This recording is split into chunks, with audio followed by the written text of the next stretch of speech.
ให้ด่วนบ่บริษัทดูมีแต่ฮักใส่โลดฮักใช่แล้วไปกินนุ่งเด้อพี่น้องเด้อมื้อนี้เด้อมากินกุ้งเต้นแล้วก็ก้อยหนูนี่มีลาบเท่าแล้วก็มีแซ่บแซ่บมีจัดสหายดีดัดแกมะฮวปลาเขาแล้วก็มีปลาทิพย์แล้วก็ผู้บ่าวมือซองนี่แล้วก็มีจันนารีปลาเขาเด้อพี่น้องเด้อมื้อนี้เด้อมื้อนี้กินข้าวน้ำกันแซ่บๆมื้อนี้ก้อยหนูเคยกินบ่ก้อยหนู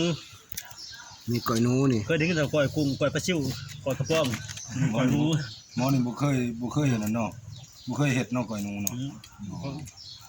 แสดงว่าเจ้ากินอาหารบ่หลากหลายเท่าข่อยเนาะเคยกินแต่ขัวหนูเคย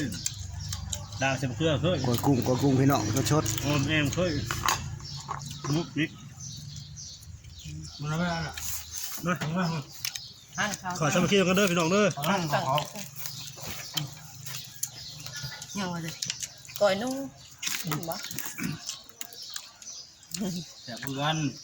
จะกินบริกินได้ก่อยนุ่งก็ได้จานจิพนรบกับกินเรียนแห้งบกไก่พริกชุกกันกบดูเด้ออาหารแห้งช่อยจุกเรากิน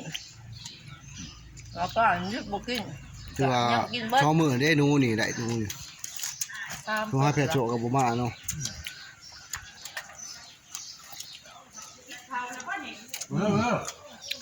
ใช้อะไรอีบุญเอาในนั้นเนาะอยากเท่าเลยนี่ใช้ปลาเท้าพูดมาแล้วจะโจนพูดเขาเลย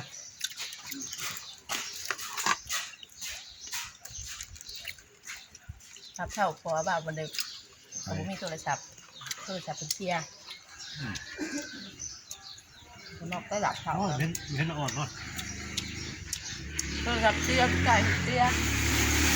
นี่แค่ไหนเชียร์อยู่ประดิษฐ์เชียร์อยู่แถวนี้แล้วว่าถือมาคนลายไม่อยู่ยังตอนมึงว่าเผานี่หมอโอ้ผู้ห้ามก้อยกุ้งนี่ใบมะกอกด้วยครับอาดเนาะนวดอยู่บ่ล่ะบ่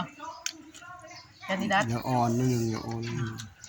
ว่าจะกินทำคนกินเนาะไปว่าป่ะกับเรา